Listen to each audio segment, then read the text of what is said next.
Então foi muito difícil porque a Polícia Federal ficou na estrada do Brasil inteiro para impedir que os ônibus chegassem até Salvador.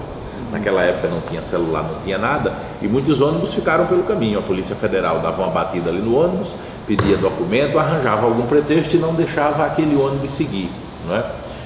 É claro, a gente já esperava alguma movimentação desse tipo, então o pessoal que ia na frente, que enfrentava dificuldade, procurava chegar em alguma cidade, ligar. Nós montamos um sistema de comunicação e avisava, e a gente ia desviando, e muita gente conseguiu chegar ainda a Salvador. Eu estava entre os que chegaram em Salvador, né, no Congresso de Reconstrução. Durante o Congresso apagaram-se as luzes do centro de convenção, passamos uma noite muito tensa lá com as luzes todas apagadas, mas ao final transcorreu tudo bem. A UNE foi reconstruída, se marcou a eleição para a primeira diretoria da UNE, foi feita essa eleição, foi eleito presidente um estudante que presidiu as principais plenárias do Congresso de Reconstrução. Ele era também presidente do DCE da Universidade Federal da Bahia. Ele é professor hoje, eu não tenho muito contato com ele, mas sei que ele é professor, chamado Rui César. Foi o primeiro presidente no período da reconstrução da UNE, eu participei desse congresso. Voltamos do congresso, aí eu já estava participando ativamente do movimento estudantil, né? Nós fizemos ainda em 79 uma greve muito importante na Universidade Federal de Pernambuco. Foi a primeira grande greve que nós fizemos lá. Era uma greve por suplementação de verbas. A universidade já sofria esse processo de estrangulamento dos recursos e faltava recurso para comprar material de laboratório. Já a universidade começava a viver muita dificuldade. E nós fizemos na época um levantamento em cada departamento de quanto a universidade precisava para chegar até o final do ano funcionando normalmente. E nessa conta feita dessa maneira, precisava de 216 milhões. Então nós estabelecemos a plataforma de suplementação de verba de 216 milhões para a Universidade Federal de Pernambuco. E com essa bandeira, a universidade acabou paralisando as suas aulas. Foi a primeira grande greve que nós fizemos lá na universidade, né?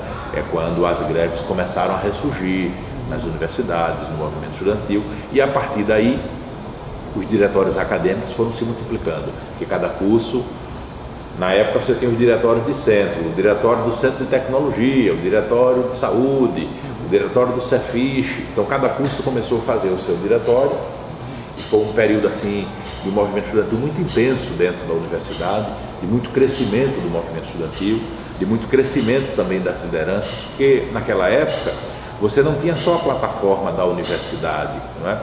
Porque o país vivia numa ditadura militar e as lutas se juntavam todas. Você lutava por anistia, você lutava por uma constituinte, você lutava por eleições e você lutava pelas plataformas também estabelecidas na universidade, ali, nos cursos, mais ligada à eleição direta de reitor, participação dos estudantes nos órgãos colegiados. Nas universidades particulares você tinha sempre a luta contra os aumentos abusivos das mensalidades. Nas universidades federais a luta contra o aumento das refeições nos restaurantes universitários, e sempre surgiam também lutas democráticas, porque dentro da universidade, nos departamentos e nos cursos, se reproduzia muito também aquele sistema autoritário que existia fora da universidade. Então, mesmo dentro da universidade, você tinha muitas lutas democráticas também, que se juntavam a essa luta mais geral que existia na sociedade. Então tinha uma divisão entre as lutas gerais e específicas, né? Era. Porque você não tinha muito como separar, não é? Porque tudo acabava numa gestão autoritária que você tinha na universidade e que era reflexo também de um ambiente sem democracia nenhuma na sociedade. E o movimento estudantil foi dos movimentos sociais o que se reorganizou primeiro. O movimento sindical tinha mais dificuldade, não é? Porque é muito mais fácil você quebrar certas regras dentro da universidade do que quebrar certas regras dentro de uma empresa privada, onde você é posto para fora, você é demitido, não é? Então o movimento estudantil, pela natureza dele ser um movimento de jovens, né? O jovem em geral é mais irreverente, o jovem em geral é mais rebelde, o jovem em geral ele se sente menos preso às circunstâncias da vida, não é? De filho, de família e tal. Então o jovem ele se sente sempre mais livre, não é? Então o movimento estudantil ele reagiu sempre com mais rapidez. E como a sociedade tinha mais dificuldade de se organizar, o movimento estudantil, ele reproduzia essa luta toda que existia fora, porque muita coisa se manifestava nas plenárias do movimento estudantil. Os eventos que nós fazíamos contava sempre com a presença e a participação de outras pessoas de outros lugares, não é? Que iam ali torcer pelos estudantes, pela luta dos estudantes, porque aquilo era uma luta da sociedade. E os outros setores mais reprimidos e mais oprimidos, eles encontravam ali no movimento estudantil um caminho, não é? Mais fértil, mais fácil de a luta democrática ecoar e ganhar maior dimensão na sociedade. Então o movimento estudantil ele jogava também esse papel.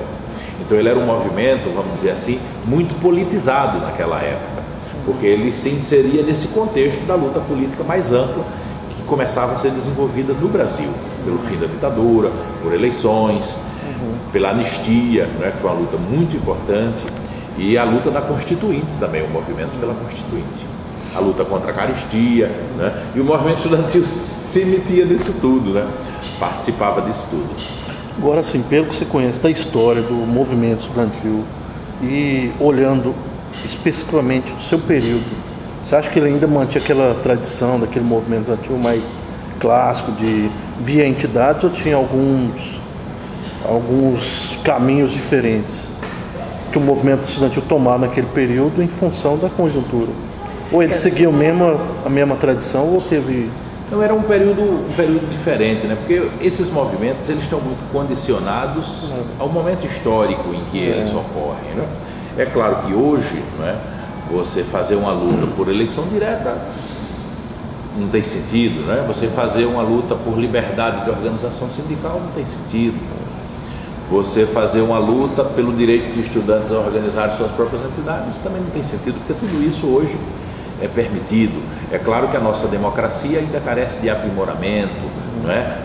Carece ainda de amadurecimento também, mas não dá para dizer que não vivemos numa democracia, nós vivemos numa democracia. Então tem certas bandeiras que não estão colocadas hoje, que poderão ressurgir em outro momento se essa liberdade for atacada, se essa democracia for atacada, não é? Então o movimento estudantil ele tem como característica dar respostas rápidas. Ele é um movimento de um dinamismo impressionante. Eu lembro que quando eu estava na Uni, nós precisávamos reorganizar o movimento estudantil na UNB. A UNB, a Universidade de Brasília, ficava ali junto da capital, do Palácio, do Congresso, de todos os poderes ali, e o movimento estudantil estava desorganizado lá, porque a Universidade de Brasília tinha um reitor, Azevedo, se não me falha a memória, o nome dele, né, que era um reitor muito duro, um tenente coronel, fazia um ataque sistemático ao movimento estudantil e desarticulou o movimento estudantil lá. E nós queríamos reconstruir o movimento estudantil. Chegamos a fazer 2 eleições na UNB e a eleição não deu quórum, porque foi estabelecido que a eleição, para ter quórum, precisava ter 50% de estudantes votando, pelo menos a metade dos estudantes, a metade mais um, mais de 50%. E em 2 eleições que nós fizemos não deu quórum. A gente lutando ali para reorganizar o movimento estudantil. É nessa época em que o presidente Figueiredo baixou, como era o nome daquele ato? Ele baixou 2 atos em Brasília, me foge aqui da memória o nome agora, e que o general Newton Cruz é que executou o ato. Era um ato que proibia passeata, proibia caminhada, proibia manifestação pública, proibia comício. Está me fugindo o nome aqui, daqui a pouco eu lembro. E na hora em que isso aconteceu, a UNB, que estava com o movimento estudantil desorganizado, saiu todinha para as ruas, mesmo sem estar com o DCE constituído, né? A gente passou nas universidades, distribuiu um panfleto, fizemos a movimentação dentro da universidade, foi todo mundo para a rua, foi um monte de gente preso, inclusive o presidente da Uni na época foi preso, o Acildon, que era estudante da Unicamp. Eu nessa época era secretário-geral da Uni, não é? E foi um monte de gente preso, não é? O movimento estudantil saiu com muita força para a rua, não é? Mesmo sem o diretório central estar constituído, porque não havia dado quórum na eleição. Então você veja a capacidade de resposta do movimento estudantil, não é? Agora, os dias de hoje são muito diferentes daquele período do movimento estudantil. Então o movimento estudantil de hoje ele carrega as características dos tempos atuais, não é? Ele é menos politizado do que o movimento na nossa época. Ele também tem uma participação diária menor, não é? Porque Em movimento nenhum, em sociedade nenhuma e em tempo nenhum você tem as pessoas mobilizadas o tempo inteiro, não é? Elas se mobilizam mais em alguns momentos e menos em outros, não é? Elas se mobilizam mais geralmente quando as contradições são mais fortes, quando as contradições são maiores, não é? Quando as pessoas se sentem mais oprimidas, mais exploradas, mais contrariadas, não é? Então você tem momentos assim de grandes explosões e outros você tem ali um período mais calmo, não é? Porque as pessoas têm sua vida normal, precisa tocar sua vida normal, todo mundo tem uma série de compromissos, você não tem como ficar mobilizado o dia inteiro permanentemente, não é? Então todos os movimentos, eles têm também os seus ciclos, não é? Que acompanha muito a conjuntura que se vive.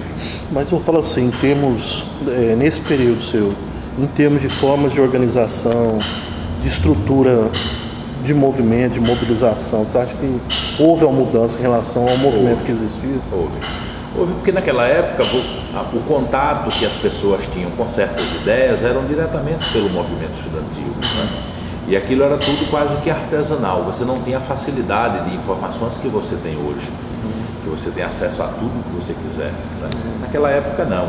Eu lembro que a gente sentava, reunia para fazer um jornal do diretório, para fazer uma denúncia ou para fazer propaganda de uma ideia, de uma bandeira que o movimento tinha. E ali a gente debatia o texto, alguém redigia o texto, outro consertava, dava um debate em torno do texto, que o foco estava errado, não era daquela maneira, a gente discutia até o texto, né? Muitas vezes decidia o texto numa votação, você aprovava ali o texto numa votação, então você veja que grau de discussão e de debate que existia.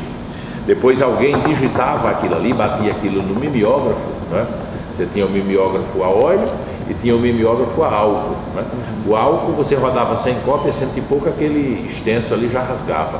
O a óleo não, dava para rodar alguns milhares, mas você precisava do mimeógrafo a óleo.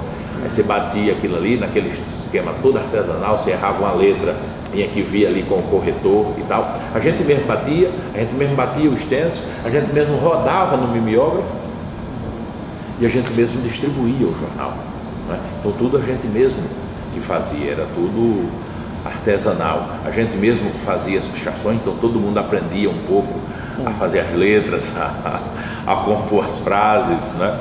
Então você tinha uma participação muito intensa no movimento estudantil, não é? Hoje é diferente, também a juventude de hoje é um pouco diferente, as circunstâncias dessa juventude é diferente da juventude da minha época, não é? Então cada movimento ele retrata um pouco isso, o ambiente em que ele se dá também, as circunstâncias em que ele se dá. Eu achava que naquela época talvez nós tivéssemos uma participação maior e mais constante. Tinha um trabalho de base, de massa. Tinha um trabalho de preparação mais consistente, a gente discutia muito as coisas, os diretórios realizavam sempre muitas atividades que integravam muito os estudantes, não é? Você também tinha uma quantidade menor de faculdades, de universidades, não é?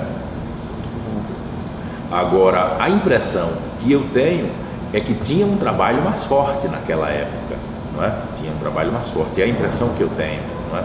Então, é claro, isso está muito preso às circunstâncias em que nós vivíamos também.